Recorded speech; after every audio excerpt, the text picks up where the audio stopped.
Muy bien, continuando con nuestra temática, en esta ocasión trataremos el caso de convección forzada sobre superficies exteriores. Hasta el momento hemos estado analizando la convección forzada dentro de tubos o dentro de ductos de forma no circular.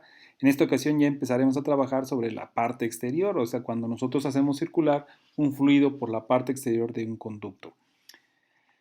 En el caso de tener un conducto, nosotros tenemos una corriente libre que está circulando por la parte exterior. Este es el elemento que tenemos nosotros por el cual hacemos circular en la parte exterior, que bien puede ser un tubo, puede ser una placa, puede ser algún sistema que nosotros estemos planteando. En esta ocasión, pues vamos a suponer que es un elemento circular, es un cilindro, puede ser una esfera. Cuando hacemos circular la corriente libre, el flujo va a tomar esta forma, más o menos va a tomar esta condición desde una corriente libre, y en la parte de, digamos, contigua a lo que sería el punto de contacto que tendría con el elemento, pues vamos a iniciar desde la velocidad cero, que es la capa límite, y va a subir hasta el valor de la velocidad que tenemos. Se va a ir moviendo en este punto y va a llegar a un momento en el cual va a haber una separación del flujo, es decir, va a dejar de ser velocidad cero y va a empezar a tener una regresión. En este punto se invierte el flujo, entonces cambia de dirección y hace un movimiento que nosotros le vamos a llamar vórtices. Esto lo alcanzamos a ver en esta figura. Aquí tenemos una corriente libre, estamos circulando un fluido y en este punto es el punto de separación. Aquí se empiezan a hacer los pequeños espacios y se generan los remolinos o los vórtices que van a estar alrededor de este cemento. Entonces aquí estamos atacando propiamente con una velocidad y aquí se va a dar un punto de separación. En estas fotografías podemos ver, en el caso de algún conductor eléctrico, por ejemplo, cómo se mueve el aire alrededor del espacio, y en esta zona son las zonas de vórtices que se van a generar dependiendo la velocidad del viento, si es que estamos analizando un sistema eléctrico, como les comento. Dependiendo de la velocidad del viento podemos ver puntos de separación como estos o puntos de separación de esta forma. ¿De qué va a depender? De la velocidad con la cual estemos atacando ese elemento. Si nosotros tenemos un sistema laminar, tenemos una velocidad infinita, el flujo va a tomar propiamente la forma del elemento que está obstruyendo, si lo vemos así, y va a regresar a su condición. Esta es una condición laminar. Aquí prácticamente no tendríamos separación, propiamente el proceso se vuelve muy simétrico. Entonces, pues bueno, para poder definir ese movimiento que pudiera tener el elemento, es decir, nosotros al impulsar aquí un sistema, pues este va a tender a moverse con el fluido o con el flujo. Sin embargo, si esto lo separamos, pues va a ser la fuerza que resista o la resistencia que va a ofrecer este sistema. Por lo tanto, nosotros vamos a determinar lo que denominamos el coeficiente de arrastre. Este coeficiente de arrastre pues va a depender de esa fuerza de arrastre o la resistencia que va a tener el objeto para ser arrastrado entre el área frontal proyectada, que para el caso del cilindro pues será el perímetro por la longitud, y en el caso de una esfera será el pi por diámetro entre 4, multiplicado por la densidad, la velocidad de la corriente libre al cuadrado, entre 2 veces la gravedad específica. Este valor de gravedad específica se vuelve constante para el sistema de conversión entre el sistema gravitacional e el internacional. Como nosotros estamos trabajando con el sistema internacional, la gravedad específica tomará el valor de 1. Cuando hacemos un análisis de cilindros largos, empezaríamos analizando cuando el valor del Reynolds es menor a 1, estamos hablando en términos de convección natural, por ejemplo, en donde los valores de Reynolds son muy pequeños. En estas condiciones, pues prácticamente el flujo se adhiere a la superficie por la cual estamos atravesando nosotros el flujo, y pues básicamente el calor se transfiere por conducción, dado que toma la forma del elemento que estamos al que está determinando ahí.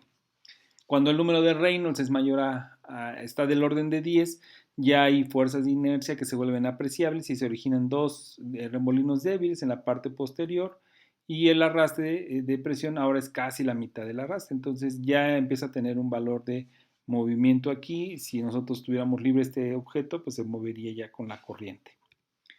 Cuando el número de Reynolds fluctúa en el valor de 100, ya hay vórtices, se hizo una serie de vórtices que se van a generar como una especie de espacio, aquí se le denomina calle de vórtices. Estos vórtices, pues bueno, se llaman de esa manera en función, en honor al científico Theodor von Karman, que estudió precisamente estos desprendimientos en objetos abultados.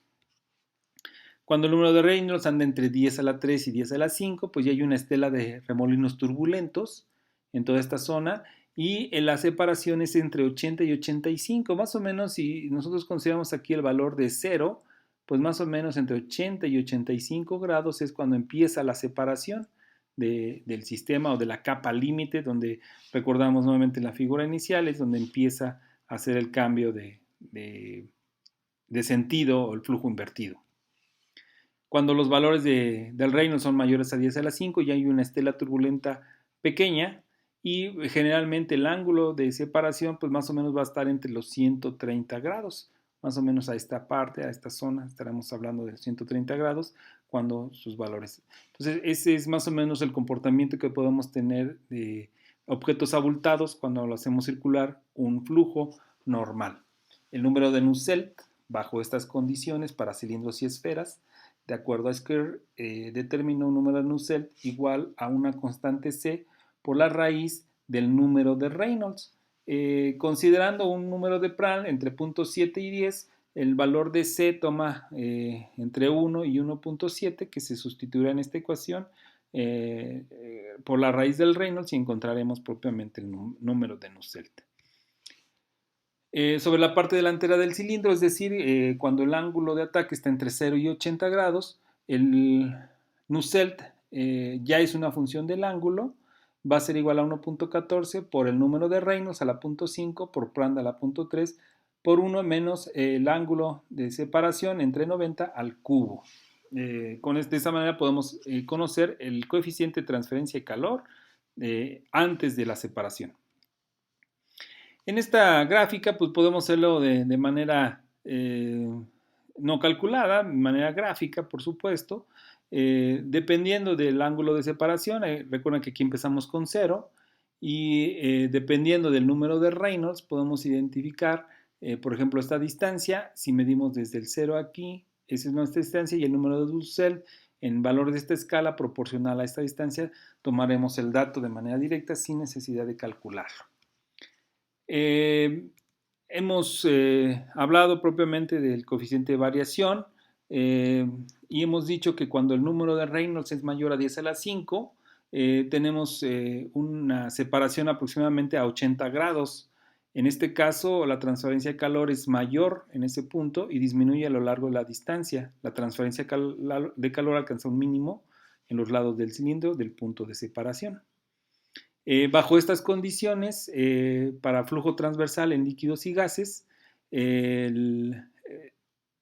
este investigador, Sukauskas, determinó que el número de Nusselt es igual a una constante C por el número de Reynolds a la M, Prandtl a la N, y por la relación de Prandtl entre Prandtl evaluado a la temperatura de superficie a la 0.25. Los valores de C, de M y de N van a estar definidos por esta tabla. Cuando el Prandtl es menor a 10, N toma el valor de 0.37. Cuando Prandtl es mayor a 10, 0.36. Y los valores de C y M van a depender de la relación de Reynolds. Buscaremos en el rango en el que nos encontramos para evaluar y sustituir en la ecuación anterior, ¿sí? En esta ecuación.